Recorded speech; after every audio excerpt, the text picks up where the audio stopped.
Mr. Garrison, seconded by Ms. Blaney, North Island, Powell River, moves for leave to introduce a bill entitled An Act to Amend the National Defence Act, Maiming or Injuring Self or Another. This motion is deemed adopted. The Honourable Member for Esquimalt, Saanich, Sooke. Thank you very much, Mr. Speaker. I rise today to introduce a bill which aims to remove a significant barrier to members of the Canadian Forces receiving the mental health assistance that they need. It would do so by repealing subsection C of Section 98 of the National Defence Act. This archaic section of the National Defence Act makes self-harm a disciplinary offence in the Military Code of Conduct. Mr. Speaker, the Canadian Forces are still losing more than one member per month to death by suicide. We have lost over 195 serving members in the last 15 years. Removing this section would send a strong message that self-harm is a mental health issue and not something to be addressed by discipline.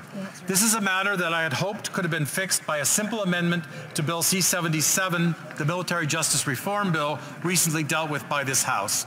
At that time, New Democrats and Conservatives supported my amendment, but the Liberals indicated they felt amending C-77 was not the way to proceed. This private member's bill offers an alternative way of taking the actions necessary to send a positive message to Canadian Forces members struggling with mental health issues. I trust it will receive broad support in this House.